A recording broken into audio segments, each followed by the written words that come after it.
Okay, we are now recording. Okay, we are going to do, I gotta pull this up. We're going to have a discussion today on female honor.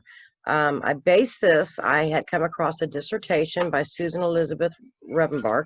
It was her thesis paper, actually, on Exgal which is themes of female honor in the Icelandic sagas. And that led me down quite a bit of a little rabbit hole and wanting to talk about female honor in heathenry and how it applied with our ancestors and how it applied with us today. And so, in the conclusion, basically of what her paper said, and I'll just kind of touch on it real quick. Was that there was a separate and unique code of honor and ethics for women living in Iceland during the Viking Age. And according to the 5 sagas that she used in this thesis, the Saga of the Volsungs, the Greenland Saga, Eric Saga, the Saga of the People of Laxdal, and Jarl Saga, female honor mainly pertained to the realms of kinship, marriage, and the supernatural. And protecting familial honor was a major part of the Icelandic female code of honor. According to the evidence in Icelandic society, a woman should always put the protection and honor of her family above herself. If a woman put herself before her family in medieval Iceland, it meant grave dishonor for her and misfortune for her kinsmen. Protecting personal honor within the realm of marriage was an acceptable part of the female code and honor in medieval Iceland. Women in these sagas are able to protect their personal honor through their own resources within the realm of marriage.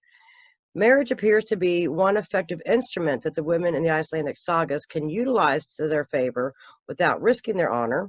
There was a correlation between the supernatural and the code of honor for medieval Icelandic women as well.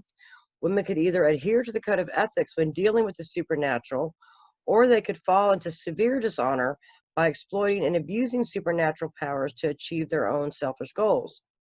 The evidence provided proves that the women in medieval Iceland had a specific code of honor separate from men, although honor itself was huge for both men and women, and as far as our ancestors. Women in the Icelandic sagas find honor in protecting the honor of their kinsmen, not entering into a marriage that would compromise their honor.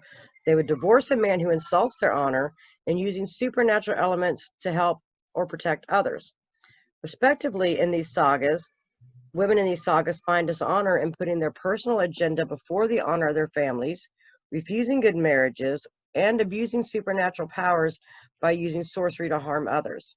The sagas describe these women favorably when they abide by this code of ethics and condemn them when they stray from these honorable standards. Men did not have the same responsibilities as women in medieval Iceland, so it's appropriate that these sagas depict male and female honorable actions within different realms. Men gain honor in these sagas mostly by physical fighting, traveling abroad, and leading successful political and legal careers. Women are rarely described as fighting or traveling, and they're never involved in political life. However, they're very instrumental in political life behind the scenes. Kinship, marriage, and the supernatural are all realms that men take part in, but these sagas describe women as the main actors within these areas. Since medieval Icelandic women were the main focus in the areas of kinship, marriage, and the supernatural, they stood to gain more honor or dishonor from their actions within these realms than the men. Now, it does say that they're not in the legal realms and political realms, but they were behind the scenes, obviously, greatly. So most of us, I think, read this paper and have our opinions on it. But what I wanted to discuss, not so much just the paper itself, but was our view on how our ancestors looked at female honor then and how we look at it now, how it applies today, because obviously the roles of women have definitely expanded. So, let's start with Amanda. Okay. I had conflicting feelings about the dissertation. I want to say that she did mention that it's a possibility that there was a Christian agenda to the way they were portraying the women. the fact that there was separate parts where I was proud of the way the women were acting, and then there was also parts where I felt like was almost a stereotype of the goading, baby eating witch, and I didn't really feel comfortable with all of it. I feel like women probably were very much behind the scenes controlling their family, because they were the ones raising them. They were the ones that were raising these young men, these babies to young men, you know, to being the blood vengeance takers. So they did have a huge say behind the scenes, and I think that that's probably where it ends. I'm sure there was some, especially with a lot of these were marriages to align rival kings and families. So especially the ones that we get documented are from alliance marriages. There was no real love there. There was, of course, they were going to be more loyal to their kin than their married spouse. So of course we're going to get some weird stories, because the royals have always been weird. You know, like, you know, about the, the queens killing their own children and, you know, feeding them to the kings, and killing their husbands and stuff. But I think on a normal day-to-day level, Icelandic women were very honorable, and yes, being physically, I don't want to say weaker, but they definitely had their different attributes to work with.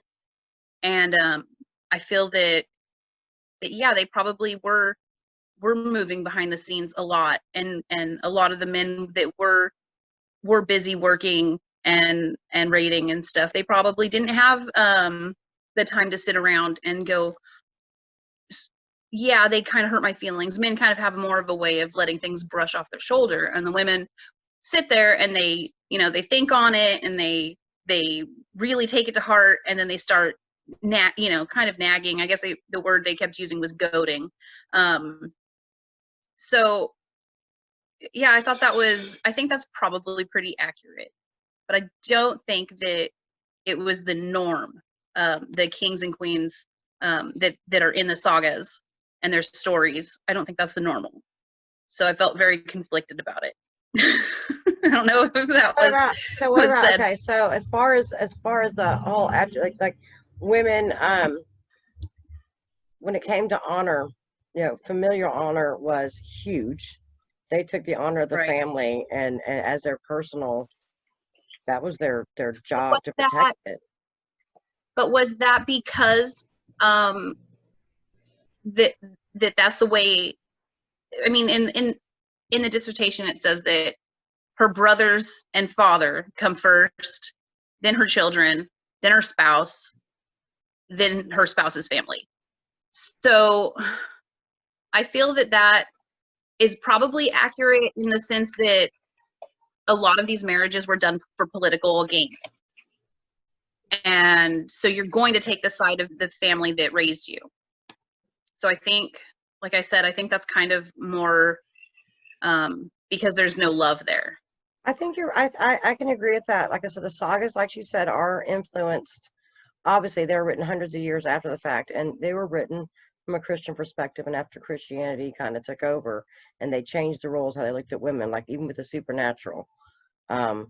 So that's a fair assessment. So how would you say your feelings on the roles of female honor today are? How do you look at your role? Like how you're on, what you would look at?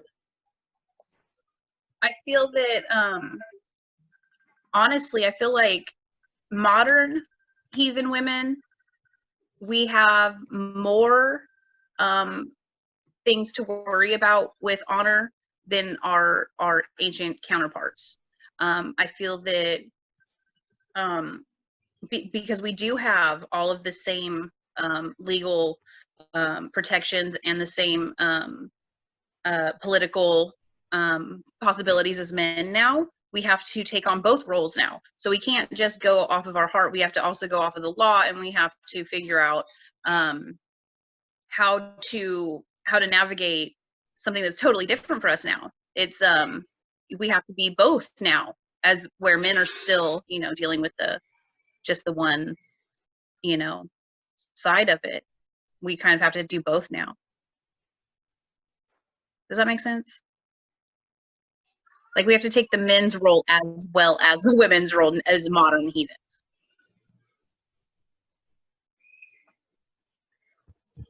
Okay, Teresa, you ready? So there were a few things that I wrote down and a few things that I've looked up with this dissertation. I really appreciate what Amanda's saying, for sure, when she brings up the whole system of, and now let's see, okay, I would just like to say that I'm a where the rubber meets the road heathen. So for me, their belief system back then, I think when we're talking about the concept of Christian influence on the Icelandic sagas, and there is some, there definitely is some, but there's also, I think it was Grimm, if I'm remembering correctly. Yeah, it is. It's Grimm. So to assail the genuineness of Norse mythology, says Grimm, it is as much as to cast doubt on the genuineness and independence of the Norse language. And further, he adds, all criticism cripples and annihilates itself that sets out with denying or doubting what is treasured up in song, and every story born alive and propagated amongst an entire people, and which lies before our eyes. Criticism can but collect and arrange it and unfold the materials in the historical sequence. Basically, Stephen, in his musings for Misselhoff, basically answers what the question is about the attempt in regards to Christianity to change the entire Thu and belief system of the Icelandic people, and that is there's some probability that the Jewish religion did that, that Muslim teachings did that, that Christianity did that. But let's remember that when we're talking about these, like she mentioned several times in her thesis, what is the word for it? I'm probably going to mutilate it, but Gragas 1 and 2, where it talks about that those are the laws of Iceland in the 12th and 13th century. That it talks about how, yeah, there was that Christianity did come in and change some of those things, but the songs and sagas that were translated from oral tradition into what we have today, even with some Christian influence, because it was done by a lot of the priests and different Christian writers throughout the centuries, all of those were in place, intact, and developed by the first century. And yes, Iceland did accept Christianity in the first century, in 1000. And I don't know if it's universal time. Is it universal time or It's BC? It's 1000 at the Okay. thing that year. Yeah. Okay, yeah. So basically, they did accept it then, but it took almost 1,000 years after that for Christian tradition to settle in, to change the Thu of the people in the countryside and valleys around the area. So it can't all be Christian influence. All the things that we may see and disagree with can't be all Christian influence.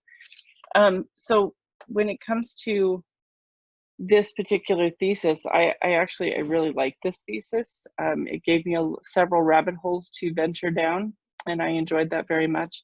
And some things to really review and remind me, and I really love that.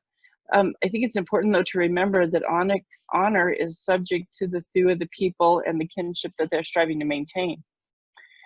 It's not a sweeping world concept.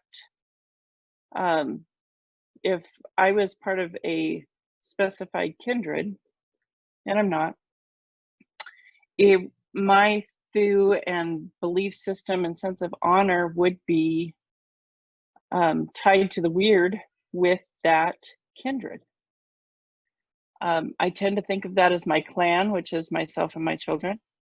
And and our weird is bound together. And so it's really important for all of us to be honorable in our own way. But if you look at like I don't remember which saga it was in.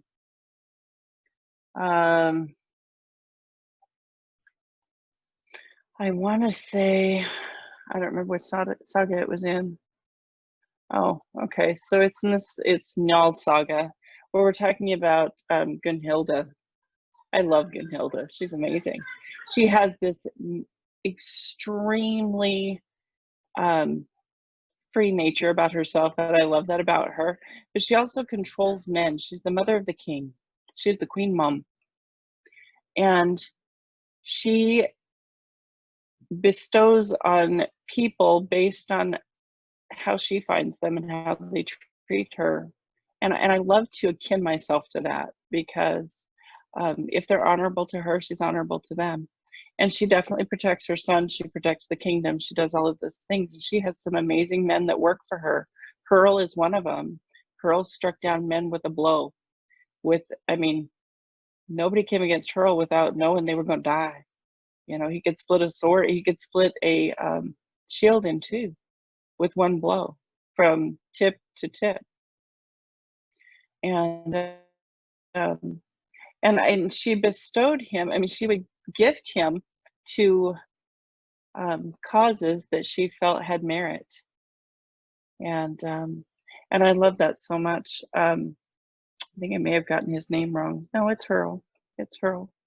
Or Hurt. I don't remember which one it was. Hurl or Hurt. Anyway. And she was, if we look at kinship, marriage, and spiritualism, right, the supernatural, she was very spiritual as well. I mean, she very definitely affected a marriage in her spell work by telling him that, you know, whatever it is that, whatever woman you're going to, what was it she said? It was on Hurt. So it wasn't Hurt. Hurt was not her man. I'm trying to remember who he was. I know that Lord was the father. It was Sigurd was her man. Okay, all right. There's so actually Sigurd. the second paper that I uploaded actually talks all about her. Oh, well, that's awesome. I haven't read that one Yeah, yet. it's all about her. So Yeah, I'm and sorry, how I there's apologize. actually a some people have because she disobeyed Odin, you know, Yeah. and Yeah. got the horn, and so there's actually a theory that she may actually have been a Valkyrie. Oh, you know, I could see that just based on the way she handles herself and does things. I could see that for sure. But even the Valkyries had to live by a code of honor as well. Sure they did. Yeah. Sure they did. I think it's also interesting when we're talking about codes of honor. So, you know, when we're talking about these women that have their children killed, we need to remember that in Iceland back then, your children weren't your primary relation. They were your husband's, or the man that fathered them's children. They were his kin's people. They weren't yours. And so now we have a different view on that, meaning, like, you know, mothers tend to do more for their children and fathers tend to run off now, sadly, but it's true. And it's more of a matriarchy in that sense, in who's the parent of the children now, versus back then where you were like Ogmund's daughter, or, you know, that type of thing. You weren't Gunhilda's daughter, you were Ogmund's daughter. And so it ran through the patriarchal line. And so therefore, when women wanted to get or restore honor from something that had happened to one of their brothers or their father or something in their immediate family of origin, that was where they restored honor. It wasn't to their husband. He came later, right? But it wasn't about their husband. They may do that for their child, like with the thing with Kjartan's mother, with Broly or Boli. You know, she wanted honor when it came to that, and I can't remember, I can't say his name anyway, but where she poisoned the drink of, um, I can't say his name, but Sigmund's son, basically. Um, so they weren't considered your blood kin. I mean, they were your kids, but they were your husband's kin, not yours. And so killing them didn't have anything to do with whether you cared about them or not. They were foreign to you in a way, even though they weren't, but that's one they of the were. biggest changes I've seen from our ancestors' belief structure like that to now. Sure, sure. And I think that has a definite Christian influence and Jewish influence and all of that. I think that's where that influence definitely came in to play. And we're not in Iceland anymore. You know, we're in the US, all of us. So, yeah. I think it's important to acknowledge that. I think it's also important to look at the different theories from the different people that are throwing out the theories. Like you have Anderson, who has the vices and virtues theory. That's how you develop honor. You know, it's about social order and politics and all of those things. And you have Gell, who basically is all about strong male honor and thump them before they thump you and kill, kill, kill. And that's how you get your honor back. You know, it's all about honor, dishonor, and nothing to do politically. It's just, you know, I mean, if they somehow slight you, then you gotta make them pay for it. It's a vengeance type of order. And you have Groenbeck, and Groenbeck is culture of the Teutons, right? And you know, Groenbeck, how would you put that? Like he had the sense of societal order type, and everything was political and honor and integrity, and your integrity must be restored instead of it being, you know, hunt, hunt, kill, kill, vengeance type thing. It was about restoring one's personal integrity and thereby the integrity of the family and, you know, familial honor and that type of thing. And then you have like Bauman, and Bauman was more political in his thinking. I mean, all of these things are mentioned in here, and there's a lot of good books that are cited in the dissertation for these types of things. And you know, basically with Bauman, it was all about having a good talk. It was a lot like Har, and you know, in the Havamal where it talks about, you know, if you can earn your way into a house, right? And of course, we all know that was Heimdall that was in Odin that was earning their way into houses with their smart wit and all of that. And I really think that it has to do with who you align yourself with as to what honor system you follow. Donna and Amanda, we all work in prisons, or we all have had a history. I don't do it anymore, but we've all had a history of working in prisons. And there's an honor code within a prison society that you would never have on the street, because the gods help us all if we had it out here, because we'd all fail and they'd kill us all. But but there's an honor system within the prison system. There's an honor system on the street with everyday humans. There's an honor system in every chaste society that there is. Even, I mean, the ultra 1%ers have an honor system that's different than the honor system that we have on the street. And it's all about who you align yourself with. Where's your weird at?